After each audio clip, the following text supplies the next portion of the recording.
तो भाजपा विधायकों का अभ्यास सत्र आज के प्रथम सत्र में विधायक पुष्पेंद्र सिंह ने अध्यक्षता। इस सत्र की सांस्कृतिक राष्ट्रवाद और हमारी विकास यात्रा इस सत्र पर विषय रहा।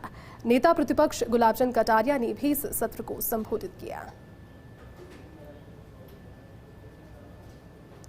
चलिए अधिक जानकारी के साथ में सहयोगी ऐश्वर्य प्रधान इस वक्त हमारे साथ में लाइव जुड़ चुके हैं। ऐश्वर्य, प्रशिक्षण शिविर का आज दूसरा दिन है भारतीय जनता पार्टी का, जो चल रहा है एक रिजॉर्ट में। फिलहाल सत्र पर सत्र यहाँ पर जो टेक्निकली आयोजित किए जा रहे हैं, अब क्या आने वाले दिन में जो खासियत है इसके दिन की रहने वाली है? ऐश्वर्य,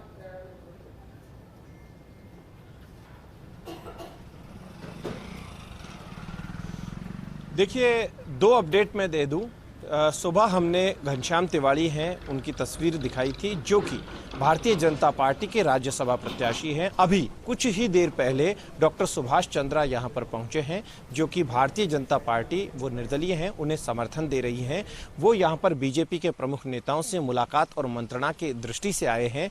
थोड़ी देर बाद लगभग 5 बजे के आसपास वो मीडिया से भी मुखातिब होंगे। लेकिन इन सब के अलावा ओवरऑल अगर बात करें भारतीय जनता पार्टी कैंप की, तो राजेंद्र राठौड़ से हमने बातचीत की थी, रामलाल शर्मा से हमने बातचीत की थी।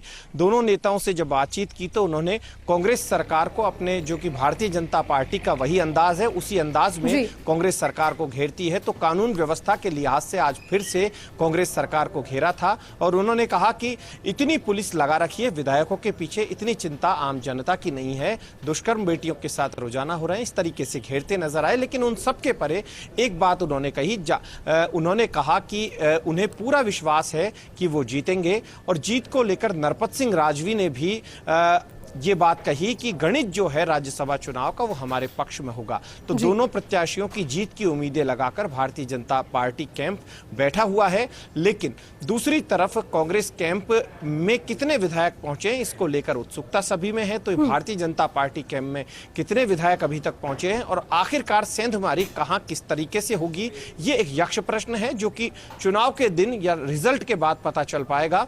और इन सब के अलावा आज जो प्रमुख नेता पहुंचे, चूंकि कल वसुंधरा राजे नहीं आ पाई थी, आज वसुंधरा राजे दोपहर करीब 11:30-12 बजे के आसपास यहां पर पहुंची थी। और उसके बाद अब यहां पर तमाम प्रमुख नेता हैं। 4 प्रमुख नेताओं का कल यहां आने का प्रस्तावित कार्यक्रम है, जिनमें नरेंद्र सिंह तोमर हैं, अरुण सिंह है, अर्जुन मेघवाल है और सुधांशु त्रिवेदी है। ये चारों नेता आएंगे। कैलाश मेघवाल यहां पर नहीं आए, चूंकि उनकी बुजुर्ग अवस्था है। ये उन्होंने दलील नेता प्रतिपक्ष कटारिया को दी और ऐसे इसी के चलते वो 9 तारीख को आएंगे। कुछ अस्वस्थता जैसी बात भी सामने आई है, तो 9 जून को वो भी यहां मौजूद रहेंगे।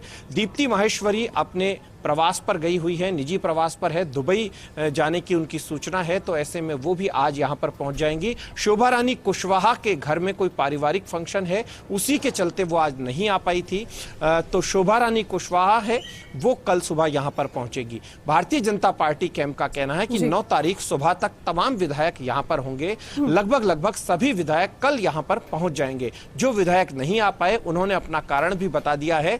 और इस प्रशिक्षण कैंप, जिसे कि भारतीय जनता पार्टी ने बाड़ेबंदी को अभ्यास वर्ग का नाम दिया है, इस अभ्यास वर्ग में अलग अलग सत्र चल रहे हैं। लेकिन एक सत्र जो है वो नियमित रूप से कॉमन सत्र है, वो है राज्यसभा चुनाव की प्रक्रिया जो है, किस तरीके से वोटिंग करें, इसको लेकर यहां पर ट्रेनिंग दी जा रही है। जो नए विधायक हैं वो गलती ना करें, जो दूसरी बार वोट कर रहे हैं या जो बरसों से भी कर रहे हैं, कोई जरूरी नहीं कि पहली बार ही करें, लेकिन कई बार बरसों से जो कर रहे होते हैं उनसे भी गलती हो जाती है। तो ऐसे में इसमें एक बार ध्यान देना आवश्यक होता है। तो उस लिहाज से सभी का प्रशिक्षण यहां पर चल रहा है। अभी शाम तक ये प्रशिक्षण का दौर चलेगा, लगभग 8 बजे तक यहां पर ट्रेनिंग चलती रहेगी। जी बिल्कुल ऐश्वर्य, इसके अलावा कांग्रेस की बाड़ेबंदी से जो खबरें निकलकर सामने आ रही है, शुरुआती दिनों में जब बाड़ेबंदी शुरू हुई थी तब कहीं ना कहीं कुछ असमंजस था, विधायकों की नाराजगी की बातें सामने आ रही थी। लेकिन अब जो जानकारी है उसके तहत अब सभी कुछ एक धरातल पर नजर आ रहा है, सॉर्ट है। मुख्यमंत्री अशोक गहलोत के प्रयासों से अब बीटीपी भी कांग्रेस के समर्थन में है। तो क्या ये खबर भारतीय जनता पार्टी के लिए एक बैकफुट पर आने का काम कर सकती है? चूंकि लगातार उन्होंने ये भी कहा था भारतीय जनता पार्टी की ओर से कि आपस में मनमुटाव है और भेद हैं, किस तरह से चुनावों में कांग्रेस जीतेगी। लेकिन बैकफुट पर क्या अब आपको आती हुई नजर आ रही है भारतीय जनता पार्टी, और दबाव में भी क्या नजर आ रही है?